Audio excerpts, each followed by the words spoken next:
Dans la paracha de Shemot, on nous raconte comment Moshe Rabbeinu a pris sa femme et ses enfants, Vayakivem al hachamor, et les a chevauchés sur l'âne qui est fameux, hachamor, l'âne.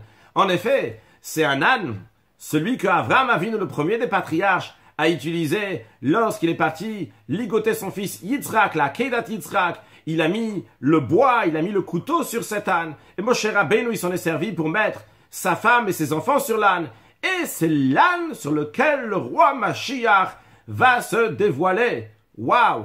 Un âne qui a une très longue vie. Qu'est-ce que cela veut dire?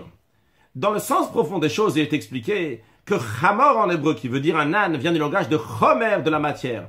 Et on a une matière qui en effet qui est très vieille. On a ce monde-là qui existe depuis des années et des années.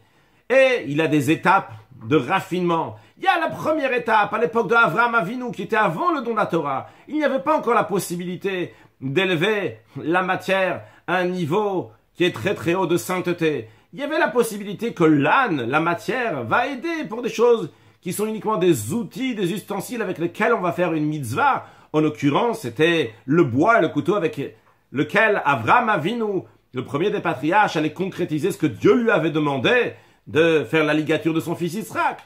Puis après, on a une deuxième étape dans ce chomer, dans cette matière, dans l'époque du don de la Torah, dans l'époque de Moshe Rabbeinu, dans laquelle la Torah va être donnée, et à ce moment-là, la matière va pouvoir s'élever, va devenir un réceptacle pour la Kedusha, pour la sainteté. Dans cette époque-là, Moshe Rabbeinu n'a pas mis juste ses ustensiles sur le chomer, sur l'âne, sur la matière, mais il a mis sa femme et ses enfants, qui sont évidemment bien plus proches que lui. C'est pas encore Moshe Rabbeinu lui-même, c'est sa femme et ses enfants. Puis, lorsque Mashiach va venir, à ce moment-là, le chomer, la chamor, l'âne, la matière sera entièrement raffinée à tel point que le roi Mashiach se dévoilera sur l'âne lui-même, non pas les ustensiles seulement, non pas juste sa femme et ses enfants, mais le roi Mashiach lui-même se dévoilera dans le chomer, dans cette matière dans laquelle il exprimera uniquement le divin lors de la venue de Mashiach. Now!